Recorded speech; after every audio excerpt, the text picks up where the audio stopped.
Hola, ¿qué tal? Hoy es lunes 17 de abril del 2023 y estamos dando la reunión de repaso para el primer parcial que se va a llevar a cabo mañana, así que les doy la bienvenida estudiantes de Cátedra de Salud Mental de la Escuela Superior de Medicina, dependiente de la Universidad Nacional de Mar del Plata. Bueno, mi nombre es María Clara Areta, estoy a cargo me desempeño como profesora titular de la materia y ahora van a ingresar para compartir este encuentro el profesor adjunto, que es el doctor Aymar, y el JTP, que es el magíster Hernán López Morales. Bueno, hoy preguntan ustedes, mañana preguntamos nosotros. Las preguntas las voy a necesitar que me las vayan diciendo porque ahí está Hernán. Gracias, Hernán. Hola chicos. Porque yo si no, a ver, comencemos. Les decía Hernán que hoy preguntan ellos, mañana preguntamos nosotros. Preguntas. Sí, había una de Daira. Si pueden preguntar oralmente es mejor para mí, pero bueno, hagan como puedan. Sí, había una pregunta que tenía que ver con... ¿Lo podés formular, Daira, o la lee el doctor, el magíster? ¿Me escucha? Sí. Bien. No, yo lo que tenía en mente iba a ser con casos clínicos, tipo, se presenta la guardia, paciente desorientado, Sí. científicamente no recordando su apellido, por ejemplo. Y nosotros tenemos que saber que es un oligofrénico o un frenasténico. No, frenasténico y oligofrénico no, porque todavía no vieron esos síndromes. Nosotros les vamos a tomar lo que vimos, ¿no? No, pero en el... Pero, sí, vos pusiste antes en el chat, vos pusiste en el chat si era con conceptos o ABP o ABG, pequeñas viñetas. Sí, es mixto. Algunas son preguntas conceptuales de definición y otras son así lo que hemos trabajado en las diferentes áreas, tanto en el teórico como en el práctico, como está en la bibliografía. Es mixto. Bien, ¿y es de opción múltiple o va a haber... Es de opción múltiple. Ah, bien, gracias. De nada. Ahí está Marcos. Hola Marcos, ¿cómo te va? Hola, buenas tardes, ¿cómo andan? ¿Cómo anda María Clara? Bien, gracias. Bueno, estábamos esperando las preguntas que nos hicieran sobre las dudas que tuviesen. Les decía a Marcos que hoy preguntan ellos, mañana preguntamos nosotros. Preguntas. Profe. Sí. Del capítulo 7... sos? ¿De quién sos? Paula. Ah, sí, Paula. Del capítulo 7, del texto de elaboración del pensamiento, asociación de ideas, que es justo la semana 5. Juicio, raciocinio e imaginación no entraría porque no se trató en el teórico, ¿no? No. Solo elaboración del pensamiento y lo que vimos de ideas también en el teórico. Ideación de pensamiento e ideación muy por arriba, casi nada. Lo que vimos. Bien, solo lo que se abarcó en el teórico. Sí, lo que se abarcó en el teórico y lo que en el teórico se citó como bibliografía, ¿verdad? Bien, tomando la bibliografía, no lo que solamente se dijo en el teórico, sino con lo que el teórico implica la bibliografía. Gracias. De nada.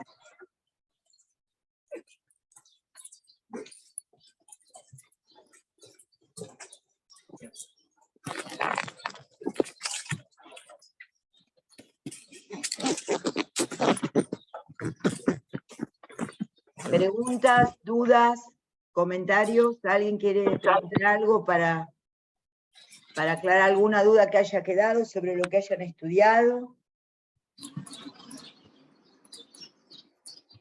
Con respecto a lo que es la ley de salud mental, ¿lo tenemos que aprender por artículos o saber cómo se da en las diferentes situaciones.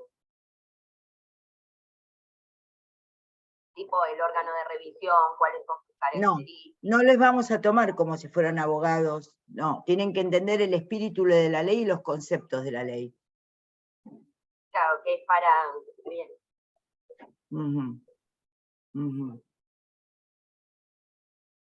Bien, hay dos preguntas sobre conciencia. ¿Quieren retomarlas, Hernán y Marcos?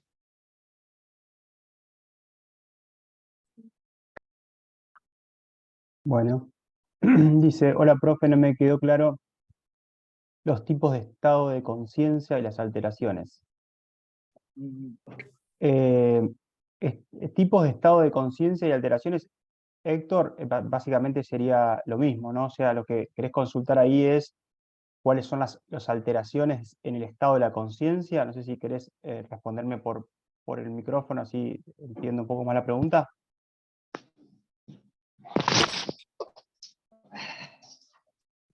Héctor. Eso, bien. Bueno, nosotros acá lo que tenemos que ver, o sea, lo que les comentamos en relación a los estados de la conciencia, las alteraciones pueden ser, digamos, en un estado, la normalidad o el paciente que está despierto, sería lo que es la lucidez, el máximo estado de conciencia. Después, cuando existe una disminución del estado de la conciencia, aparece la vigilia. Tienen que recordar qué se entiende por paciente lúcido. Es un paciente que está con la atención, la sensopercepción y la memoria conservada, y además de eso nosotros le comentamos que incluiríamos la orientación. Y después, las alteraciones en el estado de la conciencia, aparece lo que es la obnubilación del estado de la conciencia, y dentro de la obnubilación podemos encontrar diferentes grados, de menor a mayor, el enturbamiento, la somnolencia y el coma. Eso lo describe así Beta. Pueden tomar esa, digamos, esa clasificación, o bueno, otra, pero esa es la que nosotros tomamos como digamos, bibliografía, la de Beta, así que pueden usar eso. Eso es no sé si te respondí la pregunta, Héctor.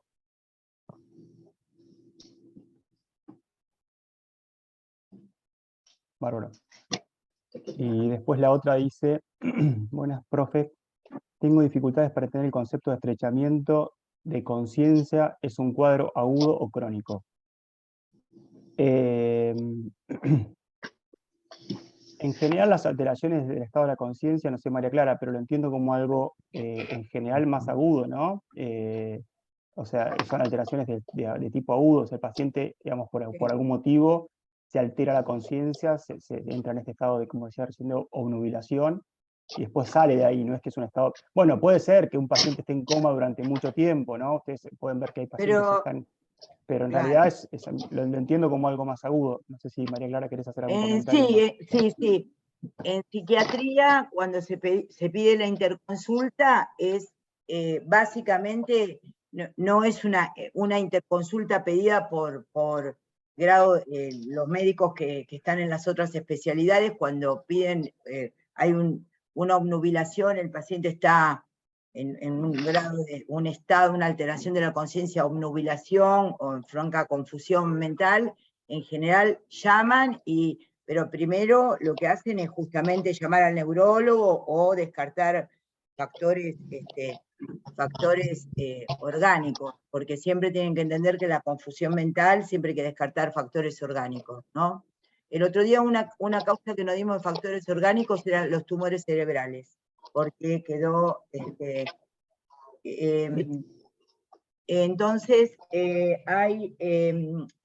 hay lo que podemos ver nosotros en psiquiatría es justamente los estados de confusión mental aguda, digamos, en donde tenemos que diferenciar, ya le digo, si es orgánico o si es mental. Si es orgánico, si es psíquico, tomando mental, psíquico, subjetivo como sinónimos. Mental, psíquico, subjetivo como sinónimos. Lo otro es de causa orgánica. Entonces, algunas cosas orgánicas, algunas enfermedades orgánicas pueden expresarse psíquicamente. Y hay otras cuestiones que son solo psíquicas, ¿sí? Entonces, lo que tienen que... Había un chiste que hacían, digamos, los psiquiatras viejos, pero eso lo vamos a ver para más adelante, no entraría en este parcial, pero lo digo porque, bueno, siempre uno aprende, o uno trata de aprender algunas veces, ¿no?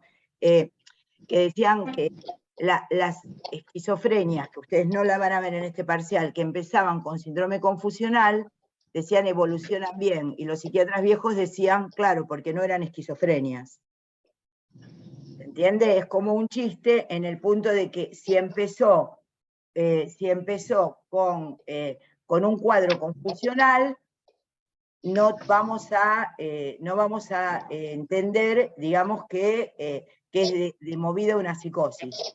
Psicosis, como vamos a ver para el cuatrimestre que viene, la psicosis disociativa, ¿se entiende? Ni una esquizofrenia, ni una paranoia, ni parafrenias. Entonces los síndromes confusionales, cuando el doctor dice agudo, claro, después, si el paciente está en coma, ¿no? En coma, en general nos llaman así, no es un paciente psiquiátrico. Uno podría decir que el paciente que atiende el psiquiatra, que atiende el equipo de salud mental, está vigil o lúcido. Vigil y o lúcido, ¿se entiende? Vigil se entiende que está despierto, ¿no?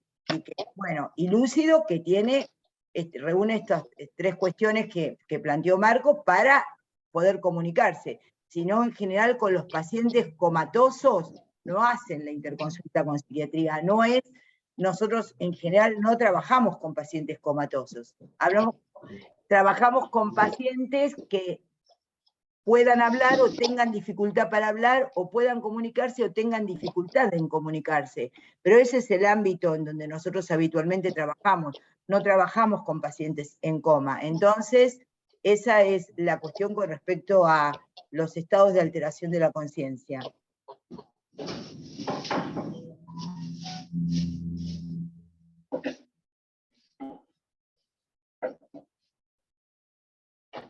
¿Querés, María Clara, que lea algunas preguntas del chat y las vamos resolviendo?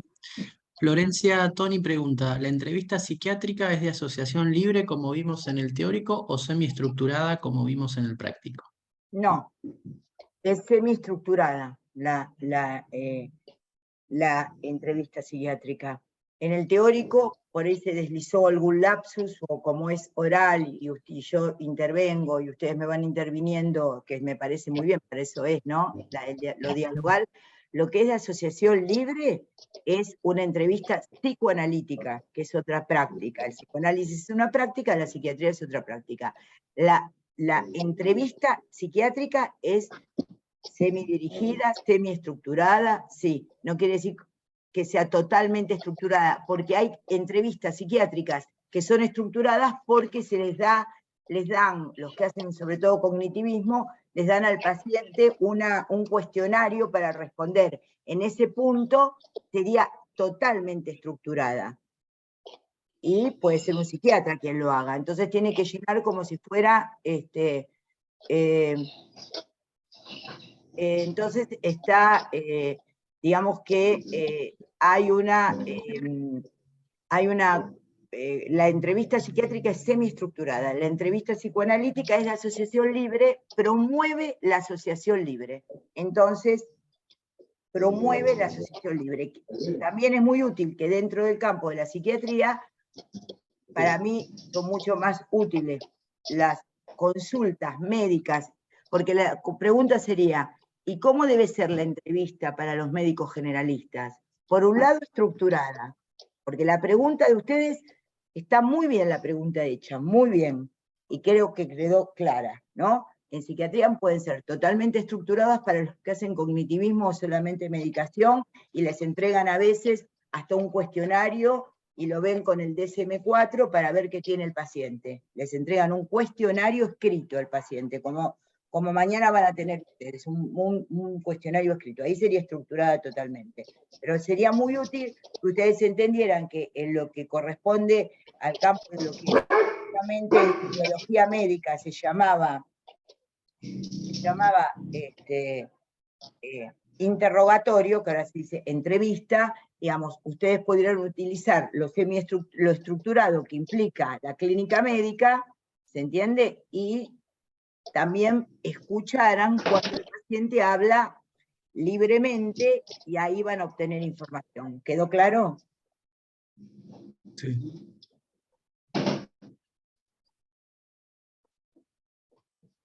Bien. ¿Otra pregunta? Perfecto, vamos por la siguiente. Sofía Schindler pregunta, hola profe, quería consultar por el núcleo 1. Hay una pregunta en el trabajo práctico en el cual hay que relacionar el concepto de enfermedad, trastorno, discapacidad.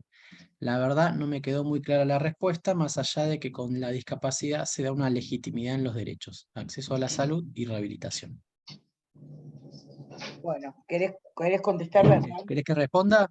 Sí, Dale. Bien, lo que hace Silvia Faraone ahí, Sofía, es marcar una cierta paridad entre los tres conceptos, ¿sí? Los tres parten de una idea casi deficitaria, ¿no? Desde los modelos biológicos, se entiende, digamos, el concepto de enfermedad remite más a un modelo biomédico, más bien biológico, ¿sí? Asociar la enfermedad al advenimiento de algo que genera desadaptación al medio y que esa realidad en general es entendida como una cosa, ¿sí? Por eso se habla muchas veces de que se cosifica la enfermedad como un ente biológico. La idea de trastorno va en la misma línea, un poco más atravesada por los conceptos estadísticos, ahí es donde entran muchas veces los manuales diagnósticos, ¿no? Entendiendo el trastorno como una serie de comportamientos o de pensamientos que implican desadaptación al medio, y que esa desadaptación también es un concepto normativo, ¿sí? Comportamientos que se alejan de los promedios estadísticos. La idea de discapacidad en esta relación es entender a la discapacidad como desde su carácter deficitario, ¿sí? A las personas con discapacidad les falta algo, ¿no? Entonces, digamos, entienden a estos cuadros como que algo les falta, ¿sí? El problema implica algo deficitario. Lo que se va a ver con las nuevas perspectivas, por ejemplo, en el caso de la discapacidad, los modelos más sociales, es entender a la discapacidad como, digamos, dentro del entramado social.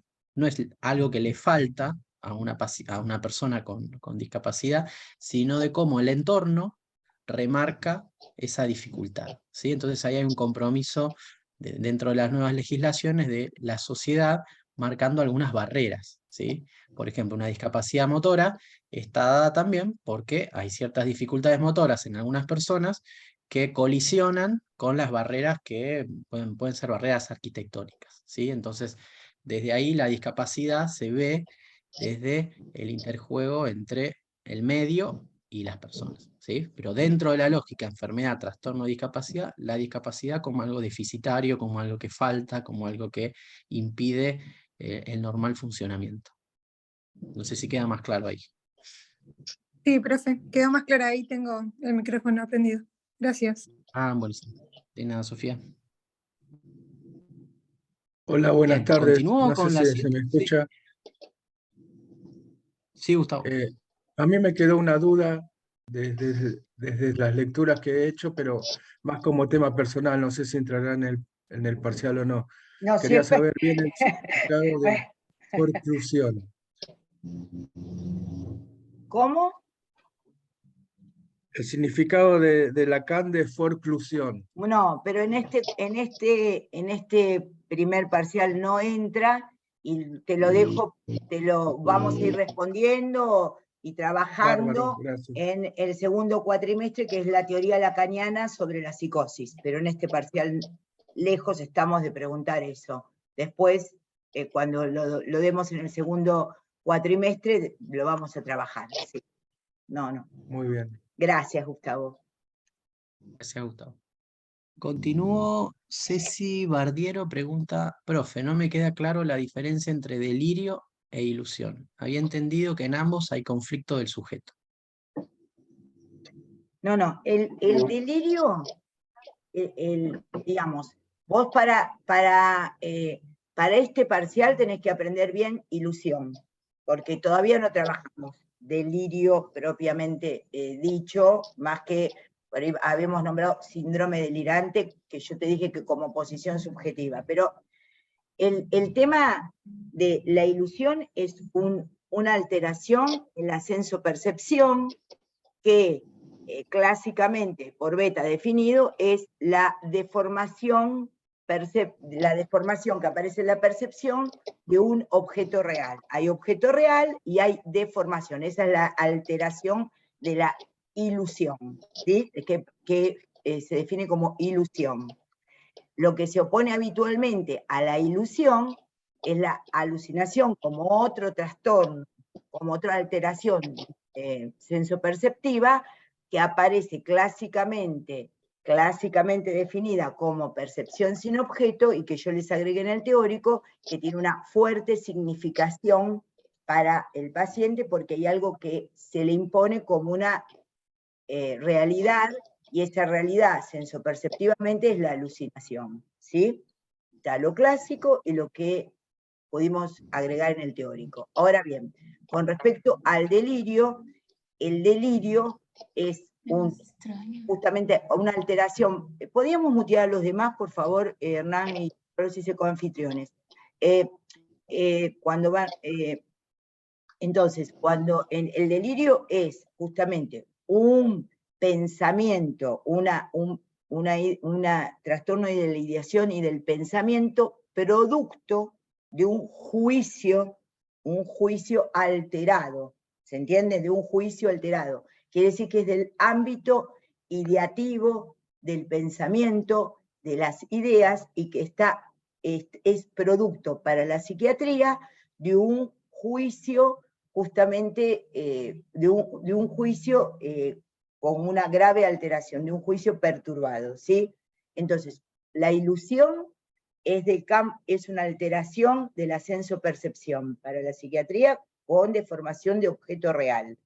Y delirio es una alteración del pensamiento y de la ideación producto de un juicio desviado. La palabra que pone Beta es desviado, pero, y después vamos a ver cuáles son las otras vertientes de entender el delirio para el psicoanálisis, pero eso lo vamos a ver en el cuatrimestre que viene.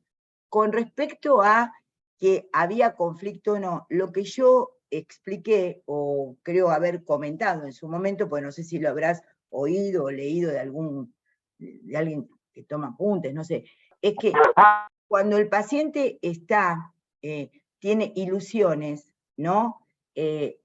Porque justamente, como les dijo el doctor Aymar, como la definición de la lucidez, ¿no?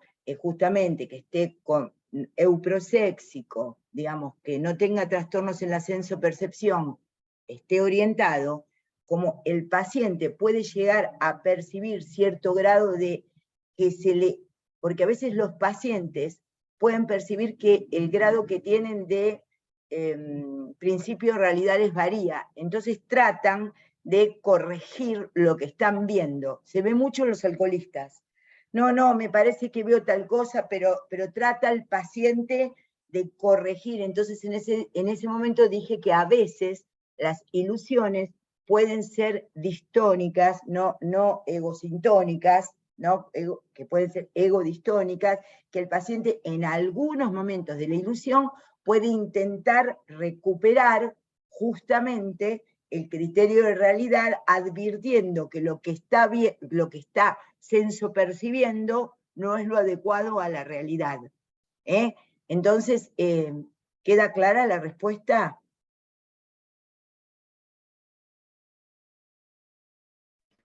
Sí, profe, gracias. Sí. Vamos por la siguiente. Profe, no me quedan muy claras las definiciones de los conceptos egosintonía y egodistonía. Bueno, son conceptos muy clásicos, esos de la psiquiatría clásica, que fueron fundamentales en mi formación. Ego significa yo. Sintonía, ahí lo podemos buscar digamos, sintonía como conforme a, está de acuerdo con. Ego, sintonía es está de acuerdo con el yo sintónico. Y el otro es yo no sintónico, egodistónico, en el sentido que el yo lucha contra eso. El típico ejemplo de esto, que ustedes no lo tienen para este parcial, es la impulsión versus la compulsión.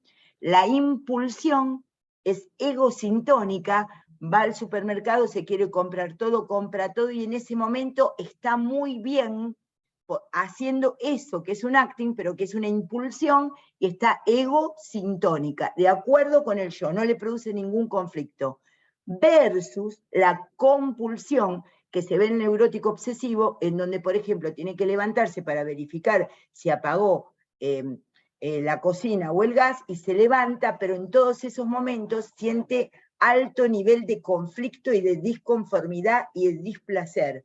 La egosintonía implica que va para el polo placentero. La egodistonía implica que va para es la acción o lo que esté sucediendo con un polo displacentero. Eso es egosintonía y egodistonía, ¿sí? ¿Es egosintónico? No es egosintónico, ¿se entiende? Y la impulsión y la compulsión, que son alteraciones de la actividad, pero que lo vamos a ver más adelante, no lo vimos ahora, pero la impulsión y la compulsión son claros ejemplos de la egodistonía y de la egosintonía. Bueno, gracias, Florencia.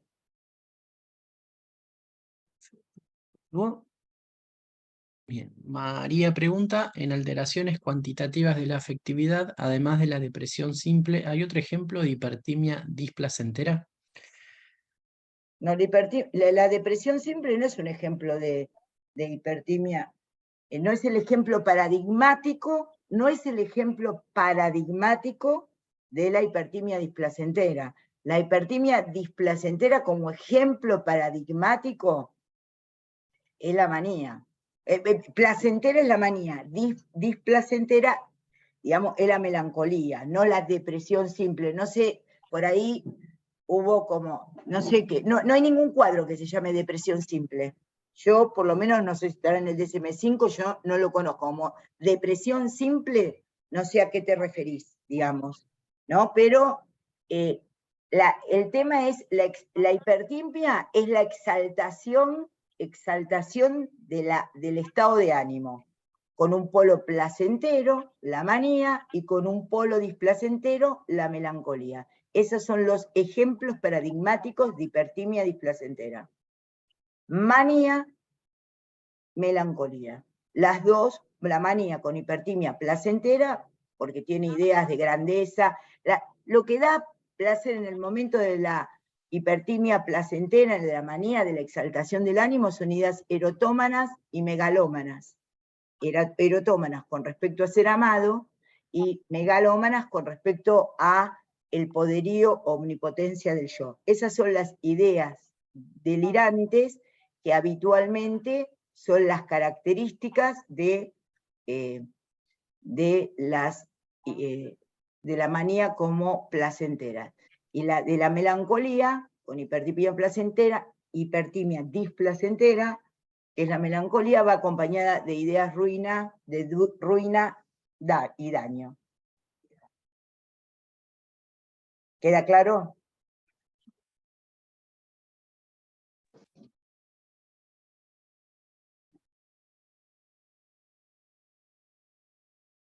Más adelante vamos a ver, en el otro cuatrimestre, cómo hay algunos psiquiatras que cuando, y Beta lo toma así, cómo toman que los estados a veces de la timia son causa de idea delirante. Es toda una discusión en psiquiatría, si la idea delirante causa la timia o la timia causa la idea delirante, pero es todo un debate dentro de la psiquiatría, un debate.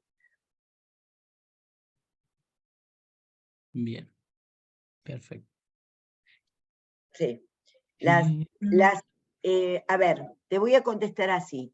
Las alucinaciones verbomotoras son patognomónicas de la esquizofrenia. No es que la esquizofrenia tiene alucinaciones patognomónicas, porque a veces es un problema lógico, de la expresión lógica, ¿no? Entonces, las alucinaciones verbomotoras son patognomónicas de la esquizofrenia. Sí. Hay algún debate de base para alguna parafrenia fantástica, pero no viene ni al cuatrimestre, ni al parcial, ni a lo que ustedes saben. Para eso es importante que lo sepan, sí. Y las senestésicas, claro. Para alucinaciones, sí.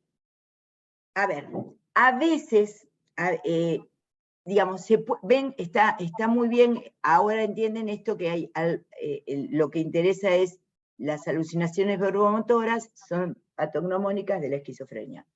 ¿Quiere decir que hay otras? Sí, hay otras. Por ejemplo, las senestésicas.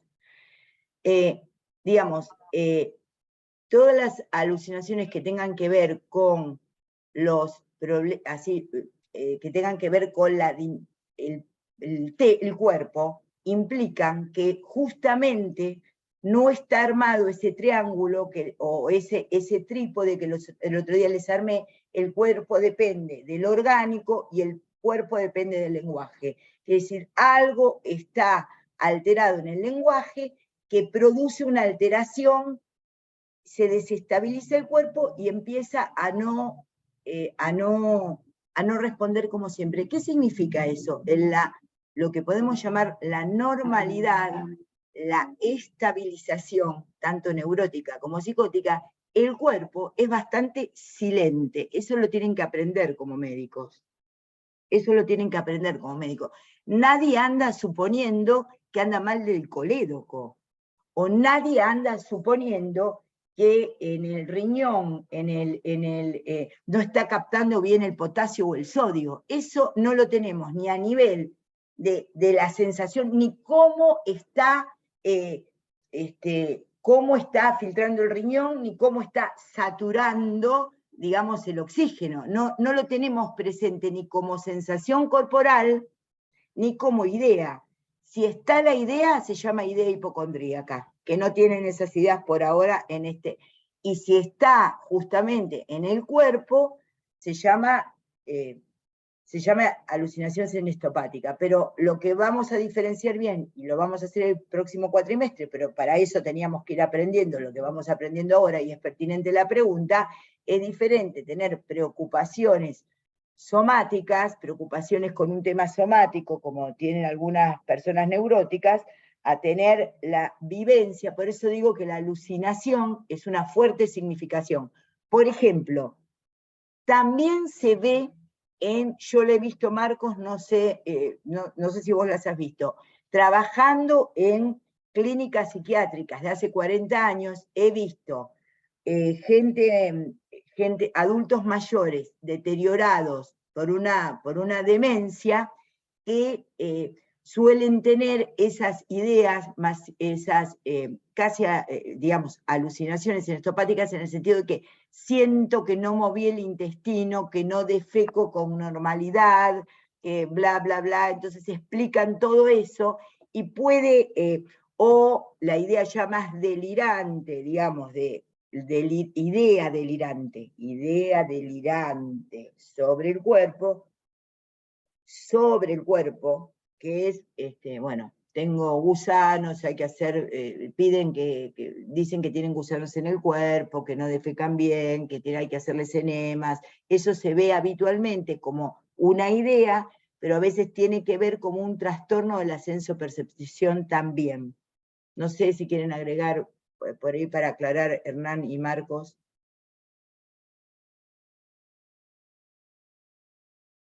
Creo que está bien, o sea, no hay mucho más, creo que está claro. ¿Les quedó claro a ustedes, chicos, de la pregunta?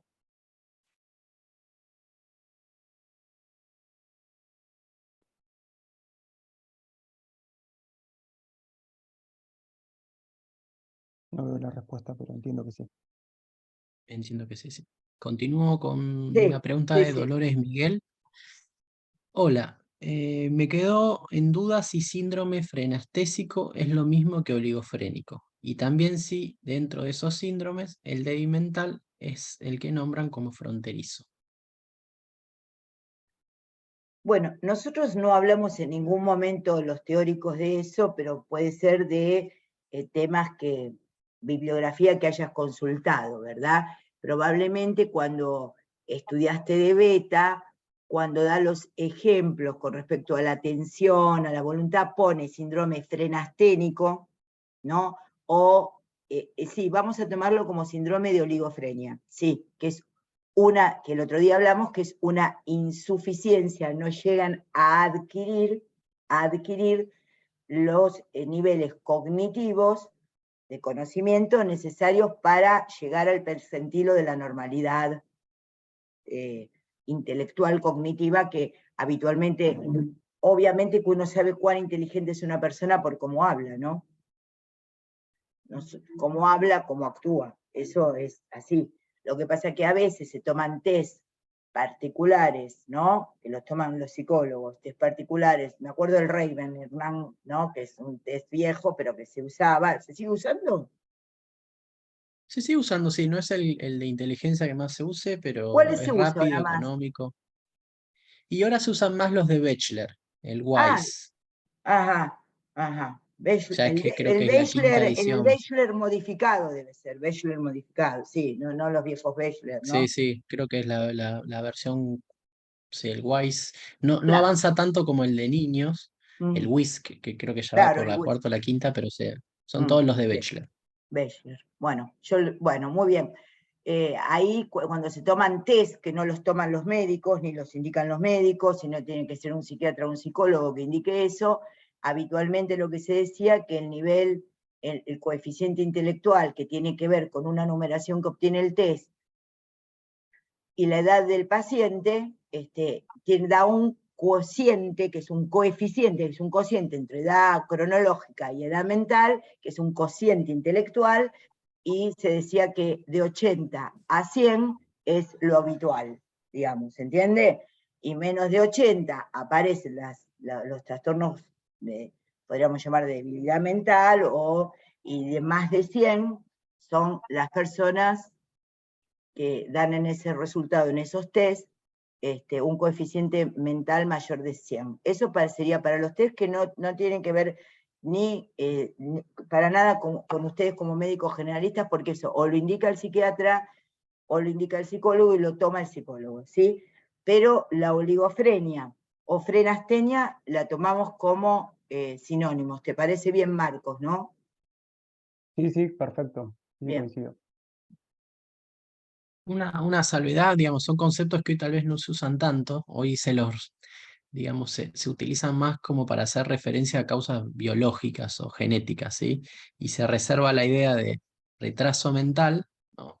En los casos en los cuales hay, por ejemplo, falta de estimulación apropiada, ¿no? Imagínense niños que no fueron estimulados en el lenguaje y no sé, y O que 20 comen niños más poco, por grandes, ejemplo, o que o que comen comen poco. poco. Claro, porque las Ujú. proteínas son Las imprescindibles situaciones de... para que hablemos. Exacto. Digamos, las malnutriciones proteicas, ¿no? Se suelen llamar los estados de deprivación, ¿sí? Donde no estuvieron expuestos a estímulos necesarios.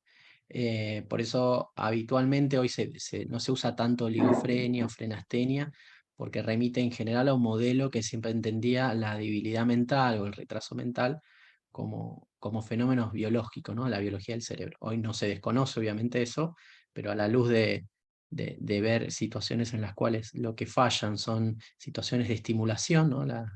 La necesaria estimulación para el desarrollo de algunas habilidades, se reserva más la idea de retraso mental para incluir, digamos, esos otros cuadros. Pero sí, tal cual lo trabaja Beta, frenastenia y oligofrenia son tomados como sinónimos. Una pregunta, perdón que interrumpa. No, pero ¿quién sos? Dolores, Dale. no tengo cámara. No tenés cámara. Claro, dale. lo que yo quería entender, porque mientras los leía, la verdad es que no me hacía la idea porque no lo tengo asociado a nada. Ahora entiendo que habla más de una insuficiencia o como una disminución mental, por decirlo de alguna forma.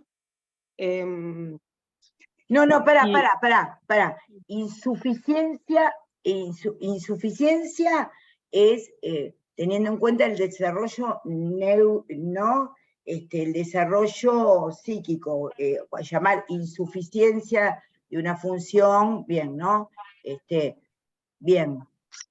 Porque, sí, no sé cómo lo habías dicho de una manera que no sonaba. A ver, entonces, Dolores, sí. No entiendo bien qué sería, porque en la Es parte que de no lo orientación, vimos.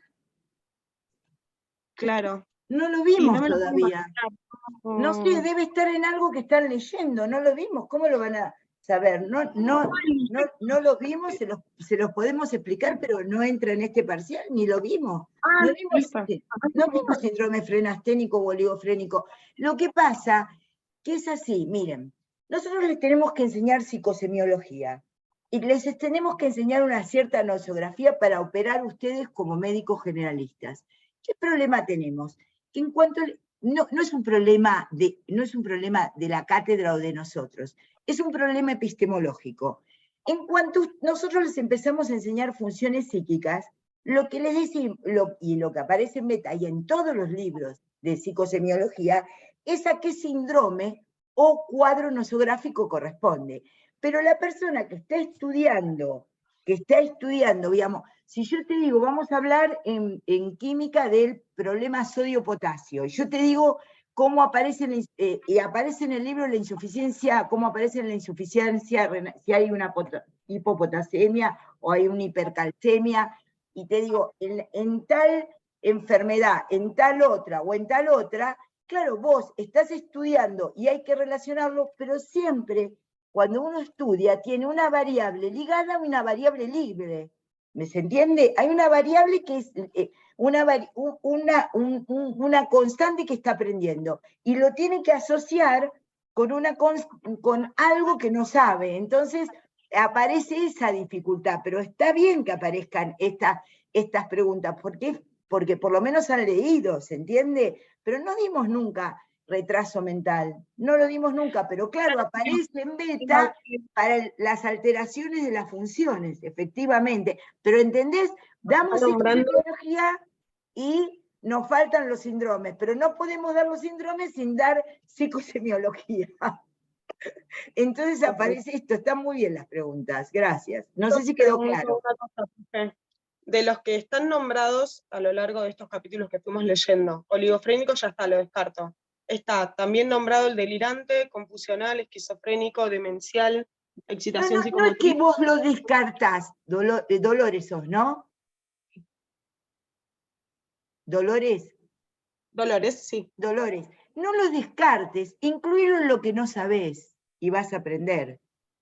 Uno no descarta lo que no sabe, uno lo incluye como pregunta en esta materia y en todas las asignaturas. Entonces, está bien, mañana van a dar un parcial, no es sobre oligofrenia y todavía los síndromes, ¿por qué hacemos un corte ahora y les tomamos el parcial?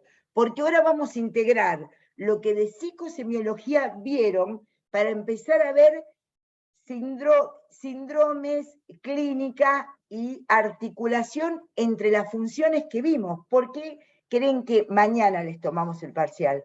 Porque dejamos de ver, falta un poquito de pensamiento, juicio, un poquito de pensamiento, juicio, ideación, que lo vamos a ver el próximo lunes, pero no es que lo saco, no, lo dejo como pendiente. Lo dejo como pendiente porque es lo que vamos a seguir trabajando. Pero ahora el corte es esto, funciones psíquicas, ley de salud mental, los puntos que tienen planteados. Pero, ¿entendés? Siempre pasa lo mismo. Uno va a aprender, si vos aprendés inglés y te enseñan after temporal never futures, ¿no? Y vos tenés que hacer la condicional, muchos sabrán inglés porque están aprendiendo inglés también en la facultad, ¿verdad? Entonces uno tiene que decir, bueno, ¿cómo armo la primera oración? ¿Cuál es la primera posible y probable, la segunda es posible pero no probable, y la tercera en inglés es imposible. Bueno, pero ustedes siempre se encuentran, cuando uno va aprendiendo, con un sector que no se estabiliza literalmente en el concepto que uno va aprendiendo, pero es así, está muy bien, pero no es que lo sacás. No, mañana no vamos a tomar oligofrenia porque no dimos retraso mental. Está en Beta, sí, tenelo presente para cuando lo veamos, lo vas a poder trabajar. Aclara un comentario para aclarar que, porque muchas veces las preguntas vienen por ahí. Si bien, por ejemplo, no vimos las características bien descriptivas de, por ejemplo, un síndrome confusional, sí sepan bien, y esto sí vimos en prácticos, que muchas veces para explicar alguna función psíquica recurrimos y lo comparamos con alguno de los cuadros. Y esto, por favor, no Claro, dejen de saber algunos porque si ejemplos. algún Exacto. síndrome vimos en el primer cuatrimestre, síndrome confusional. ¿Por qué? Porque lo necesitamos para entender lo orgánico y lo psíquico, para entender las causas, para entender la conexión entre el cuerpo y el organismo. Si un síndrome vimos en el primer cuatrimestre, síndrome confusional. Ese sí, lo vimos porque como ustedes van a ser médicos y médicas generalistas, es el primer síndrome que tomamos y lo vamos dando como ejemplos en la psicosemiología. Exacto. Además hay muchos ejemplos de beta, por ejemplo, no vimos esquizofrenia, pero sí sabemos muy bien que las alucinaciones verbomotoras son patognomónicas de la esquizofrenia. Preguntas de ese estilo puede haber preguntas del estilo de cómo algunas alteraciones psicopatológicas de la atención o de la conciencia son esperables ver en determinados cuadros clínicos, ¿sí? Insisto, no vamos a pedir descripción de esos cuadros porque obviamente no los vimos, pero sí esas articulaciones que son necesarias porque las trabajamos tanto en prácticos como en teóricos. En todos los prácticos habían preguntas relacionadas a cómo se manifestaban esas funciones en los diferentes cuadros. ¿Sí? Esa aclaración simplemente para que Y acá, no dejen de prestarle atención. sí, y acá un poco en relación a esto, que como ustedes están viendo, digamos, el tema de los ejemplos para ver las alteraciones en las funciones psíquicas, lo que habíamos planteado en algún momento era, por ejemplo, cuando hablábamos de, no sé, de los cuadros de deterioro cognitivo, que es otro de los temas que por ahí tocamos un poquito, de las demencias, y decíamos que había que evaluar al paciente y tener en cuenta el nivel cognitivo, el nivel, digamos, que tenía previamente el paciente para poder decir que en una demencia había un deterioro, tiene que haber un déficit con respecto al funcionamiento previo, entre otras cosas, entre la alteración de la función de la memoria y algún otro dominio cognitivo. Decíamos que en el caso, por ejemplo, de los pacientes que tienen, como tomaban recién, lo de la oligofrenia o el retraso mental, ya como nacieron, por decirlo de una manera, con un déficit cognitivo, uno tiene que tomar en cuenta eso para decir que para que sea una demencia, tiene que tener un deterioro mayor al que tenía hasta ese momento. O sea, si yo tengo un paciente de 30 años que tiene un déficit cognitivo producto de una debilidad mental, oligofrenia o frenastenia, síndrome frenasténico, no puedo decir que en realidad es una demencia si el déficit cognitivo fue siempre el mismo. Eso por ahí lo tomamos. Entonces, cuando vean cuestiones de funciones cognitivas, ustedes dicen, bueno, un paciente que tiene ciertas alteraciones propias de la debilidad mental, lo pueden poner como ejemplo, pero no lo vamos a tomar, como recién decían María Clara y Hernán, la que ustedes tengan que describir el cuadro, porque eso lo vieron. Pero se entiende que no se pueden dar funciones psíquicas si no se alude a los síndromes, y no se puede dar los síndromes si no se aprendieron las funciones psíquicas. Así que hay una conexión con los síndromes, ¿se entiende? O con algunas nosografías, por ejemplo, la palabra esquizofrenia, pero mañana no van a tener que ver la tríada de Bloiler de la esquizofrenia. Eso es para el próximo cuatrimestre, para el próximo parcial.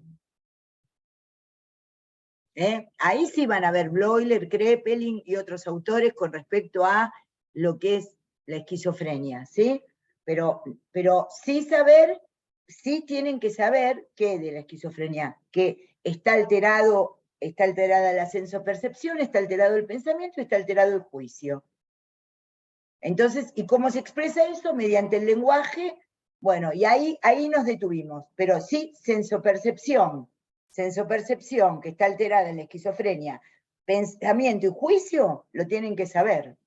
Después está también alterada la actividad, pero lo vamos a ver cuando veamos esquizofrenia, pero cuando les dimos sensopercepción, juicio, como juicio desviado, digamos, y pensamiento, síndrome delirante, bueno, eso lo tienen que saber porque eso ya está articulado, porque es inarticulable. No se puede inarticular las funciones psíquicas, ¿no?, de lo que aparece en las patologías.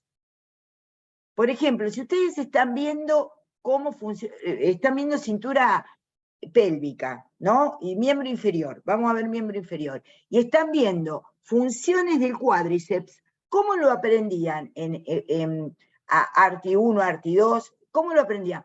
¿Qué función tiene el cuádriceps? Bueno, extensión, ¿no?, bla, bla, bla. ¿Dónde a veces se ve alterado? Y por ahí justamente veían la patología, digamos, veían que puede verse alterado, yo qué sé, en los casos de polio, por ejemplo. Bueno, no vieron polio, bueno, pero ya eso lo van aprendiendo. Siempre se aprende parcialmente, se aprende de a retazos, nunca se va en totalidades aprendiendo. Uno va aprendiendo lo que va aprendiendo, tomando algunas cosas y sabiendo lo que no sabe, que también es aprender. Pero siempre la idea de la carrera es esa, articular. De la currícula innovada es articular, que sea integradora. No que ven la normalidad, después ven la patología, no. En todas las materias es así, en esta también. Entonces, cuando vimos las funciones psíquicas, vimos sus alteraciones, y sus alteraciones constan en síndromes establecidos. Eso sí, lo tienen que saber.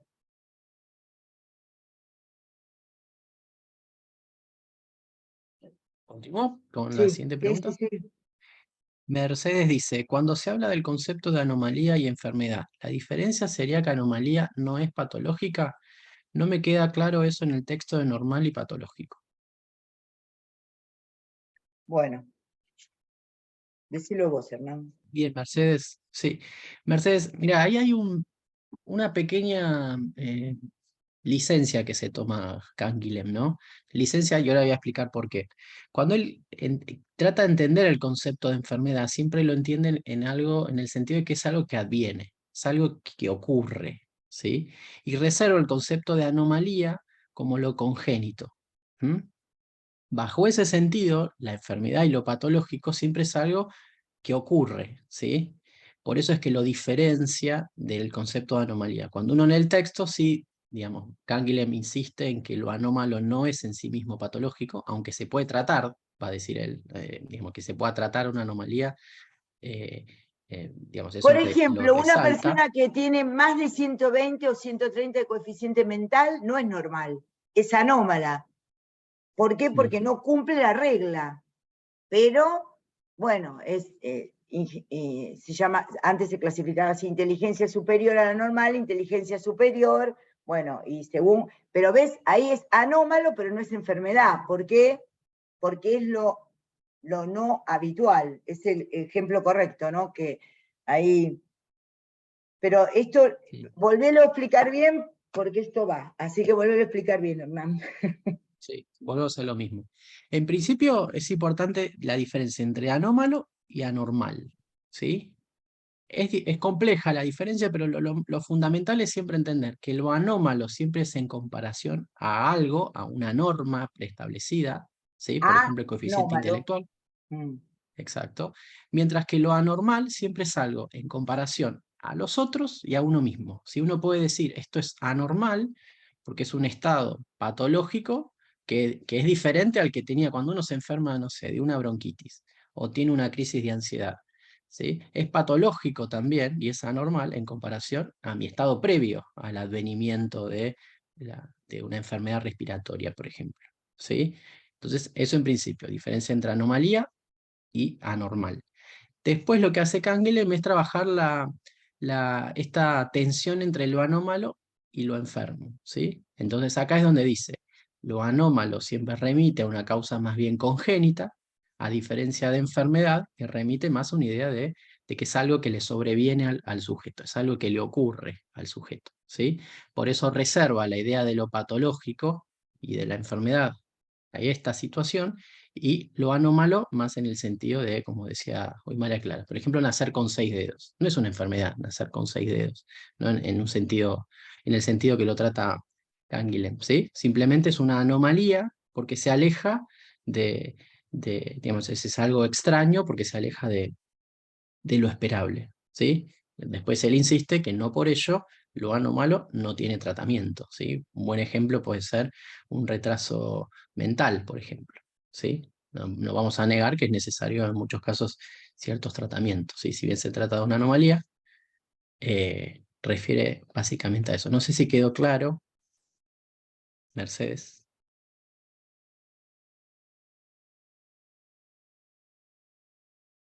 Bien, no sé si, bueno, no sé si es que sigue estando Mercedes o no.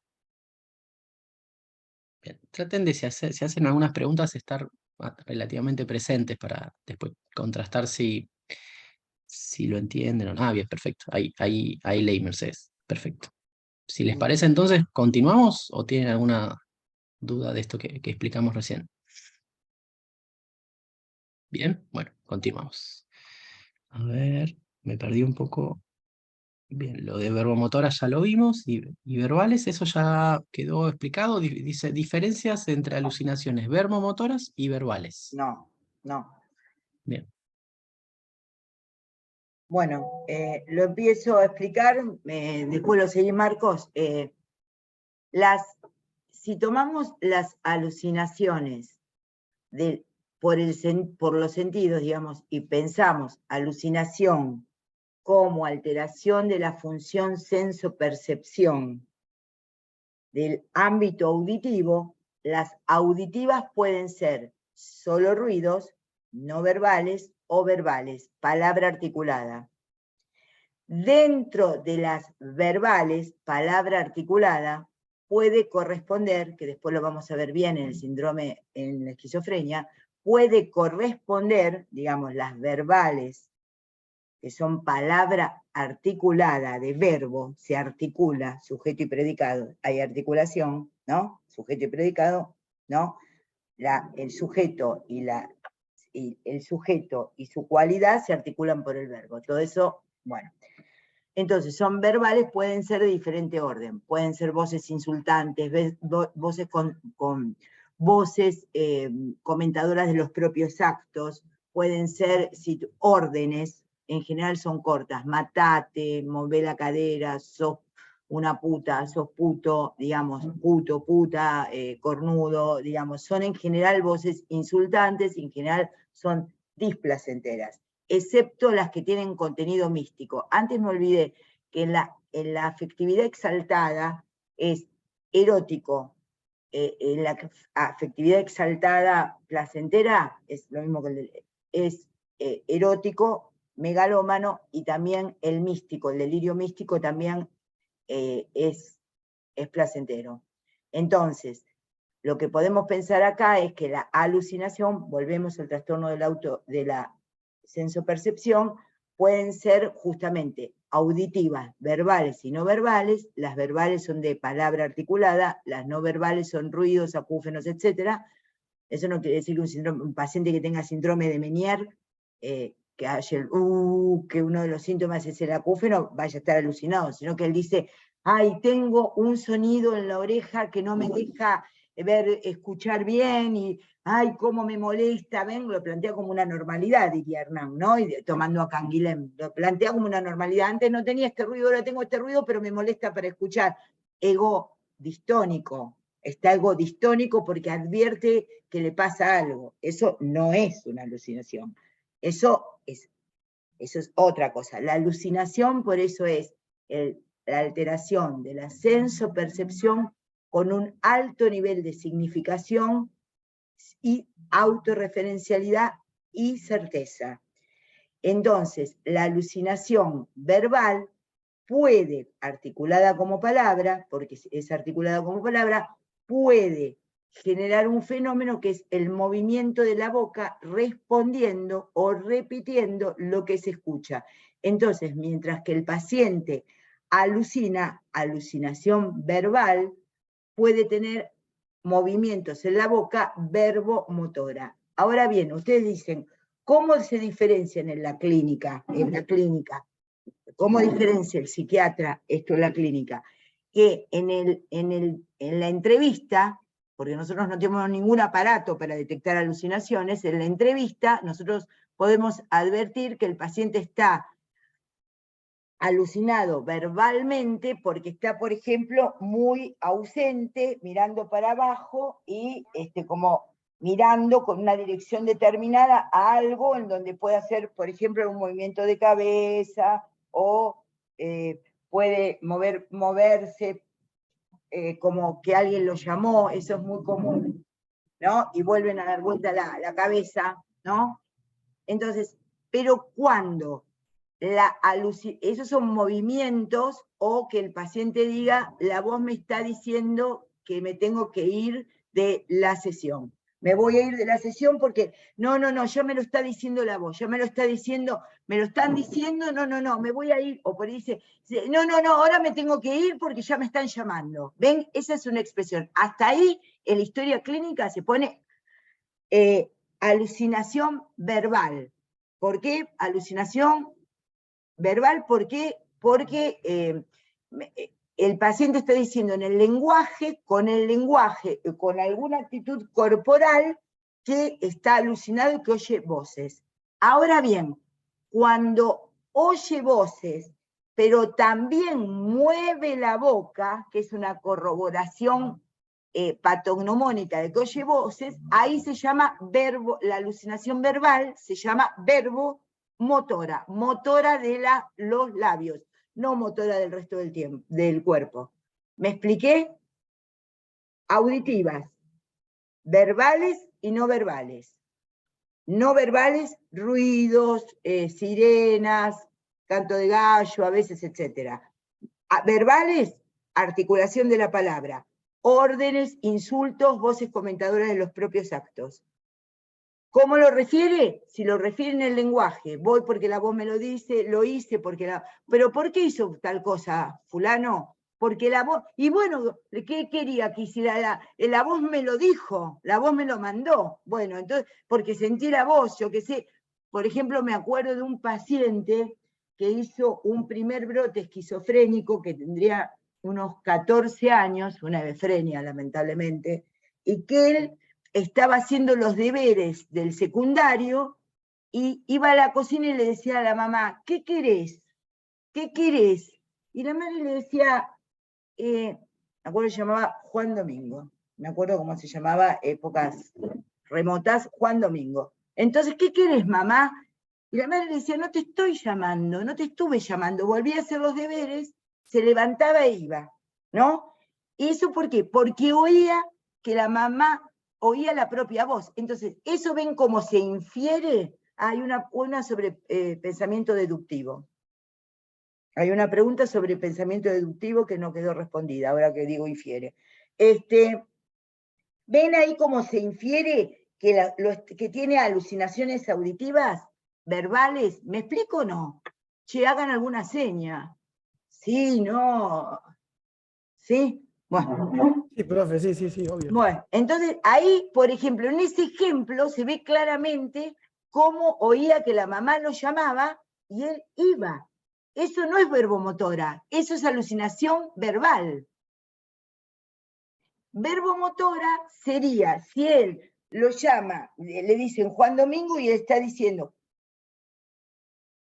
Y ahí él le responde a la voz o repite lo que la voz le dice. ¿Quedó claro? Entonces, la alucinación se puede ver traslucida en el lenguaje porque el paciente lo dice. Me voy a levantar porque la voz me lo indica. En la acción porque el paciente cumple la orden de la acción o no la cumple. ¿Me entienden? Se pone un aparato de... Nadie usa ya radio, pero los teléfonos se los ponen así para calmar la voz en el oído. Eso es típico también. Eso es típico de las alucinaciones verbales. Pero solamente son verbomotoras cuando aparece el fenómeno de que con la boca habla, repite o responde a la voz que siente en la cabeza, o de afuera que le hablan. En esto del pibito fue terrible la evolución que tuvo, tremenda, porque iba al Nacional Buenos Aires ese pibe. Quiero decirles con esto que ahí se ve claramente lo que les estamos diciendo, ¿no? Un chico que es capaz de entrar al Colegio Nacional Buenos Aires, que es un colegio prestigiosísimo dependiente de la Universidad de Buenos Aires, en en la ciudad de Buenos Aires, que es prestigiosísimo. A los 13, 14 años tomó esto y bueno, un devenir catastrófico, y empezó con esa alucinación. Su nombre le venía como voz. Ahí está clarísimo el ejemplo, ¿no? Marcos, Hernán. Sí, muy claro, muy claro. Bien. Si querés, sí. No, perdón, era para continuar con las preguntas. Sí. Pero... Lo de deductivo falta. No sé, no sí, te quería hacer una deductivo. pregunta que como va en relación a esto, si querés, Sí. ¿qué es la diferencia entre las alucinaciones verbomotoras y la máquina de influencia? Así ya cerramos el tema de alucinaciones verbomotoras. Miren, cuando veamos para el segundo, no cuatrimestre, para el segundo parcial, van a ver que hay dos grandes escuelas psiquiátricas que vamos a tomar, que casi nos han enseñado, que es la escuela francesa y la escuela alemana, ¿no? Pinel es el iniciador de la psiquiatría, padre de la psiquiatría, francés, y todos los autores, que voy a resumirlos no en el primero, pero sí en el más importante, Kraepelin, de la escuela alemana. Hay algunas cuestiones, a mí me encanta el tema, que coinciden y que no coinciden en la escuela francesa y la escuela alemana. La escuela francesa es más sindromática, la escuela alemana es más nosográfica. Quiere decir, en la escuela francesa aparecen síndromes con nombres, ¿no?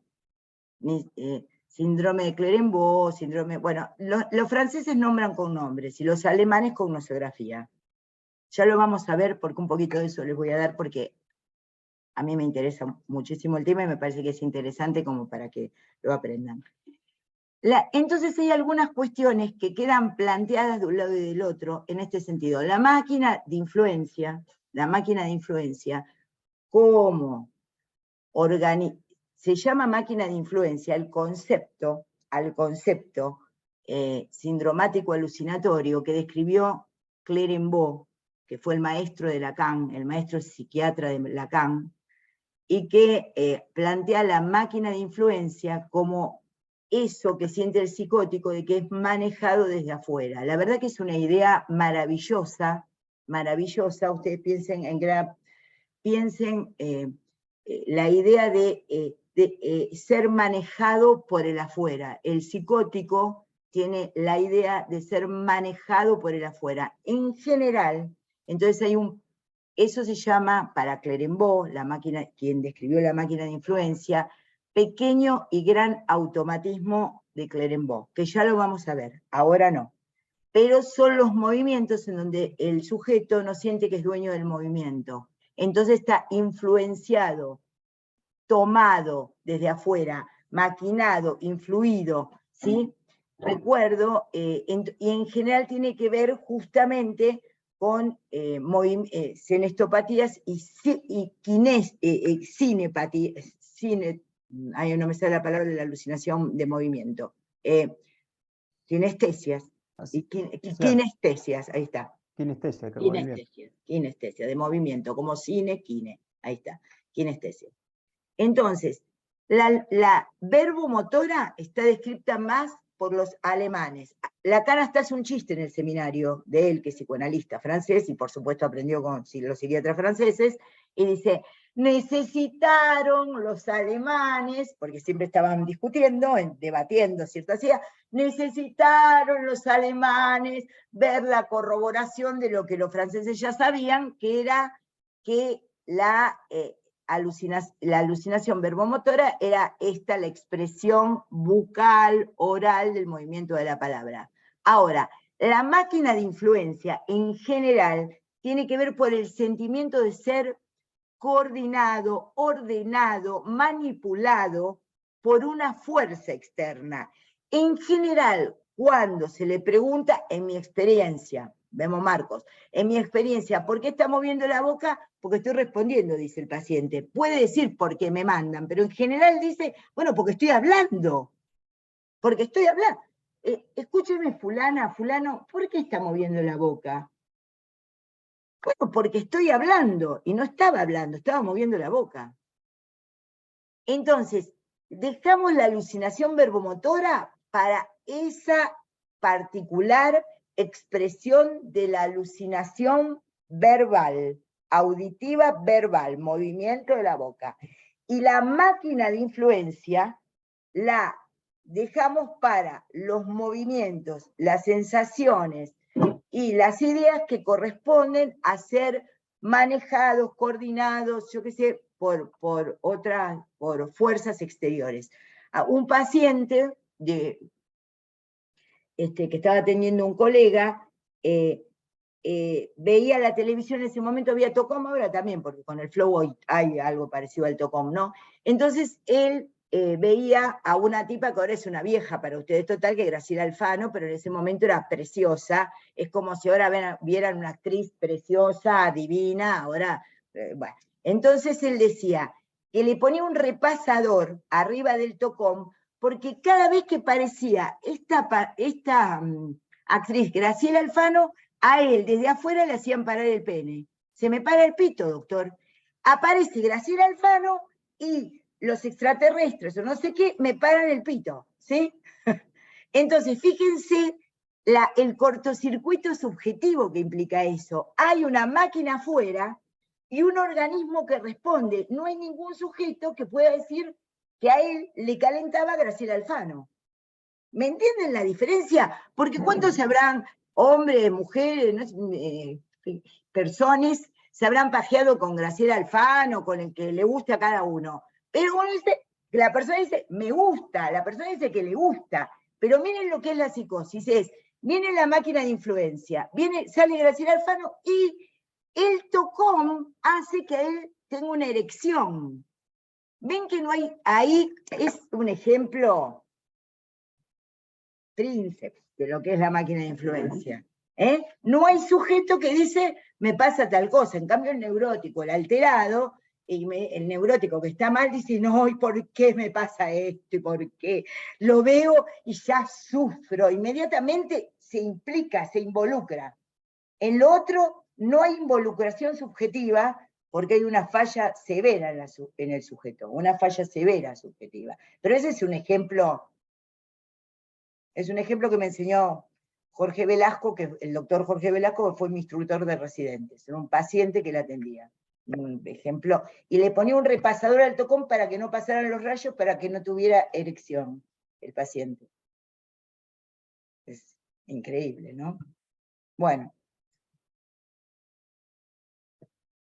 ¿Ven que el fenómeno que hay una erección cuando hay una erección en un varón, o una calentura en una mujer, cuando ve a alguien erótico, no es un fenómeno patológico, pero ¿cómo se entiende eso? Sí, y es la máquina de influencia. Bueno, vayamos al pensamiento inductivo. Bien, a ver dónde está la pregunta, porque creo que estaba más abajo. No entendí qué es el pensamiento inductivo, decía. Hola, profe, ¿qué es el pensamiento inductivo? Vamos a decirla Bien, simple, Hernán, vamos a decirla simple. Pasar de lo particular a lo general, hacer la regla universal. Exacto, o sea, es un tipo de razonamiento donde a partir de enumerar una serie de casos se llega a una regla general. ¿Sí? Este auto es de hierro, este auto es de hierro, este auto es de hierro, todos los autos son de hierro. En la ¿Sí? insuficiencia, Pasamos del caso a una renal regla aparece general. poliuria, oligoanuria, anuria. Bueno, cursa así, infiero que las insuficiencias renales crónicas terminan de esa manera o las agudas así. No sé, Marco, si está bien. ¿Se entiende? Es pasar del caso, lo singular, lo particular, me permite construir el universal general. Eso es inductivo. Deductivo es al revés. De lo general, particular. Todas las insuficiencias renales cursan con periodos de oligoanuria. Tengo una oligoanuria, yo sé la regla general, tengo que pensar si es eso. Las alucinaciones verbomotoras son patognomónicas de la esquizofrenia. Esa es la regla general. Cuando veo eso, y cuando lo veo en el caso, lo deduzco de la regla general. Deductivo es pasar de lo universal a lo particular. Inductivo es pasar de los particulares a los universales. ¿Qué más? ¿Alguna pregunta más? Sí, con respecto a la psicosemiología, dentro de la actitud, ¿cómo sería una actitud pasiva y cómo sería una actitud activa? Actitud activa, a ver Marco, actitud activa te lo referiría a una actitud que tiene una posición reactiva adecuada con respecto al medio. Es una actitud reactiva, adecuada y oportuna con respecto al medio.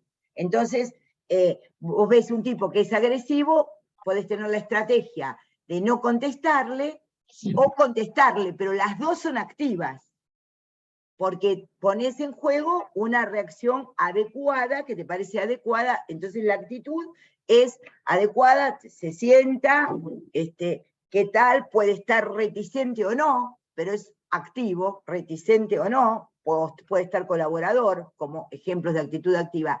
La actitud pasiva es la actitud que implica el paciente más en el lugar de objeto, no capaz de responder a los estímulos, adecuadamente, entonces es típico de las psicosis deterioradas, está como muy introvertido. Quiero decir algo, como actitud activa, hay una paradoja que es lo mismo que la hipertimia displacentera. El paciente, en algunos casos de psicosis, de esquizofrenia, básicamente, puede tener una actitud activa, digamos, pasiva, puede haber un negativismo, quiere decir, estar contrera, no lo vamos a tomar en este parcial, puede estar contrario a la indicación que se le da y puede tener una actitud activa, se llama negativismo activo, puede tener un negativismo pasivo, pero es muy sutil. No lo activo, la actitud activa tiene que ver con una respuesta estratégica, adecuada, reactiva y oportuna con respecto a las reacciones. Y la pasiva es que no responde a los estímulos en forma adecuada, sino que está muy silente o quieto. Yo diría eso. No sé, Marcos y Hernán, si quieren agregar algo a eso. Sí, básicamente eso. En realidad lo activo tiene que ver más con esto, ¿no? Con el buen funcionamiento también de lo que es la energía psíquica, se plantea en algunos textos también, ¿no? O sea, como que el paciente activo es este paciente que va a responder, digamos que el trabajo psíquico va a ser mayor y va a poder responder justamente más activamente a las preguntas, a las preguntas de la entrevista. Y lo pasivo tiene que ver más que todo con una baja energía psíquica, o sea, con la dificultad de esas personas para poder también responder. O sea, muchos tienen que ver con eso, ¿no? Con la cuestión de la energía psíquica en más o en menos. Eso lo toman como activo pasivo también como otra diferencia. Por ejemplo, ustedes pueden pasar por un geriátrico, no necesariamente todos son dementes, pero los ven a las personas de la tercera edad como muy quietitos, sentados, viendo la ventana o el televisor, porque las dos cosas son lo mismo, ver el afuera. Lo que pasa que, esto se lo digo a mis colegas, el recorte fantasmático siempre es con recuadro, ¿no? Entonces el afuera es bueno, entonces, ahí los van a ver como quietitos, ¿no? Quietitos, ahí uno puede decir actitud pasiva. Entonces, si ustedes hacen una historia clínica de médicos generalistas, pueden poner actitud pasiva porque es el paciente que siéntese, hay que ayudarlo. No es que se opone, sino que se deja estar. No tiene una reactividad con respecto a la situación. ¿Qué otra pregunta hay? Bien, vamos a la siguiente. Profe, ¿cuándo la atención espontánea se volvería voluntaria? En el práctico habían dado un ejemplo de darse cuenta de tener las medias puestas, pero no me queda claro si en ese caso pasa de atención espontánea a voluntaria cuando se vuelve consciente o eso sería la espontánea. No sé si se entiende mi pregunta. Sí, hay otra también de atención, hay otra de trastorno de conciencia que es la mente. Sí, vayamos por esta. Perdón que tengo que entregar unos papelitos, ya estoy. Si quieren, vamos atención- con sí, esto. sí, la Lo de la importante atención. de... Sí, Marcos, ¿querés comentarlo? No, dale, sí, dale, Hernán, dale, arrancaste vos. No, que básicamente la atención espontánea traten de pensarla en el sentido de el reflejo atencional, ¿no? Cuando uno está, no sé, estamos escuchando la clase y de pronto escuchamos que dicen nuestro Por nombre. ejemplo, Esa el es timbre, atención espontánea. recién, cuando yo me levanté, que entraba una paciente, yo no estaba esperando.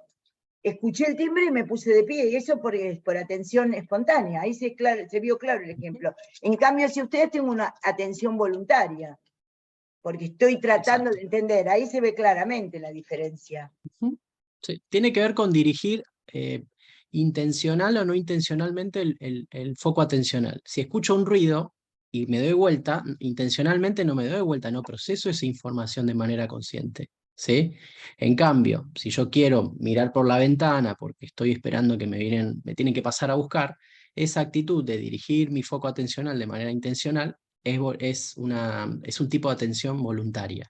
Tal vez con el ejemplo de las medias refería a eso, ¿no? Nadie se da cuenta de que tienen las medias puestas, pero si yo les digo, ahora traten de pensar o de llevar al foco de atencional si las medias les aprietan, si las medias están sueltas, si tienen fríos en los pies, ahí rápidamente se dirige el Focaliza. foco atencional. Pero, La, exacto, pero no es que una se convierta en otra. la atención voluntaria es intencionalmente focalizada, y la atención involuntaria, espontánea, es la atención que tenemos, la conexión que tenemos con el exterior por el solo hecho de estar lúcidos. De estar vigiles, Entonces tenemos los aparatos de atención prendidos. Ahora, eso no implica que estamos bien, conscientes, normales, no. Están prendidos los radares, eso es la espontánea. Están on los radares. Cuando focaliza, es voluntaria. Sí, pero hay que tener eso, no es que hay atenciones inconscientes, ¿no? Inconscientemente sería, digamos, lo que hay que tener en claro es que es no intencional e intencional, pero tiene que ver con el foco atencional, no que hay algo que pasa o no pasa de estar consciente, eso ya es otra cosa, Es ¿sí? otra cosa, es Cuando otro es esquema espontánea es, referencial. exactamente, ¿sí? Y había otra relacionada con ciencia, me voy un poquito más abajo, Amencia. Yo no sé, amencia. yo nunca uso el concepto de amencia. No sé, Marcos o Hernán, yo no lo uso nunca el concepto de amencia. Está en beta. ¿Amencia? Sí. No, Para no lo mencionamos conciencia, para nada. yo no lo uso. Está en Es un beta. tipo de alteración de la conciencia, que es esa dificultad entre estar consciente por las dificultades de que muchas veces está asociado a delirios o alucinaciones oniroides, como si lo onírico se Por eso, presentara de tal manera. no la tomen como trastorno de la conciencia, porque hay un cuadro psicopatológico que se llama amencia de Meiner. Particularmente es una amencia. Se la llamó así, amencia de Meiner, que es un alemán. Pero no está para ustedes, no está para el primer parcial de psicosemiología, ni siquiera lo vamos a dar para el segundo parcial, porque es un cuadro particular. Yo la amencia la tomo como la amencia de Meiner, pero eso porque lo sé yo, no se usa para nada. Le pregunta a la mayoría de los psiquiatras que la amencia de Meiner no tiene ni la menor idea. No lo tomen el concepto de amencia. No lo tomen. Lo mismo pasaba con el concepto de estado crepuscular, que es un tipo de alteración de la conciencia en general en los momentos previos y posteriores a una crisis epiléptica, por ejemplo. Pero bueno, son especificaciones que da Beta para referir cómo se puede alterar el estado, pero no lo vamos a ver porque ni en términos, ni por prevalencia, ni por uso habitual. especificidad. Exactamente. Que era otra pregunta que habían hecho más arriba. Y me parece que no hay más preguntas, si no me equivoco. No, La imagen esa era la última eidética. pregunta. Ahí es una nueva pregunta. La imagen eidética. Entendí que está entre la mnemónica y la imagen consecutiva. ¿Pero qué quiere decir que depende del fondo? Después, Sí, está en beta cuando hace una clasificación de las imágenes. no sé, voy a tomar beta y voy a fijarme en, decime, vos tenés la página ahí de beta. No, no lo vamos a tomar, pero te lo aclaro porque lo tengo que aclarar, pero cuando toma imagen, lo toma, para un poquito, porque... ¿Qué? Dice que es una imagen intuitiva, que se observa preferentemente en los niños y en los salvajes. Sí. Esta imagen tiene algunas semejanzas con la imagen mnemónica y consecutiva. Se dice que tiene más nitidez y corporalidad de la mnemónica, pero menos que la consecutiva.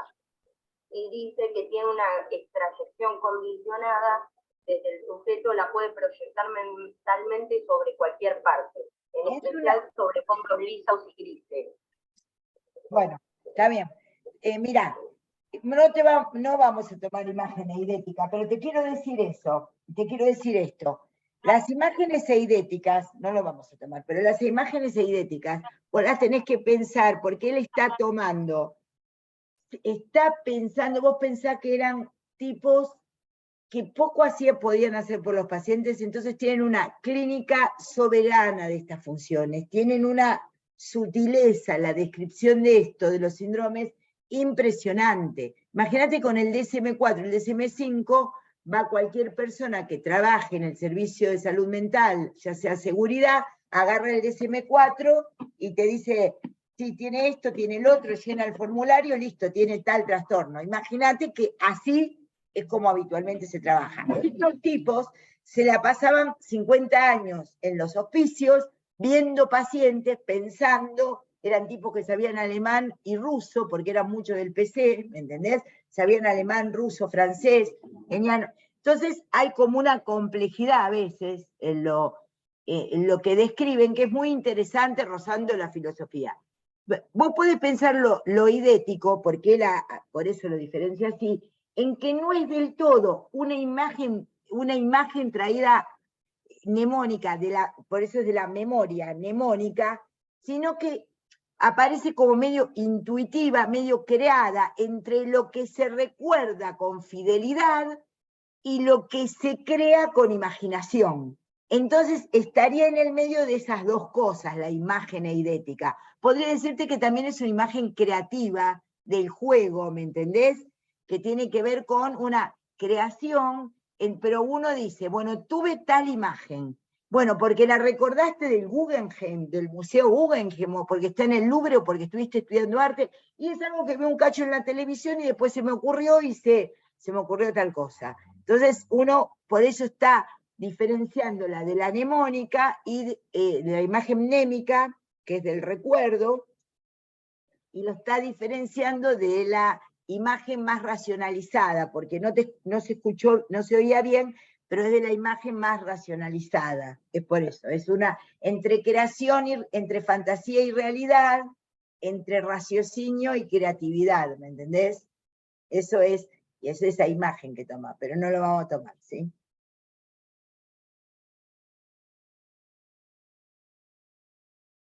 Bien, al menos en el chat ya no hay más preguntas. Bueno, entonces los esperamos mañana, que tal como dice el campus, ¿verdad?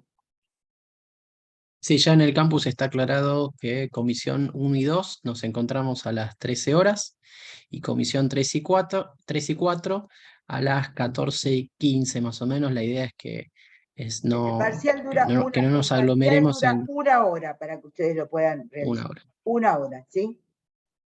Bueno, les deseamos éxito, nos encontramos mañana y que les vaya muy bien. Estudien. Chao. Que les Nos vaya vemos muy bien. mañana. Adiós. Chao, hasta luego, hasta mañana.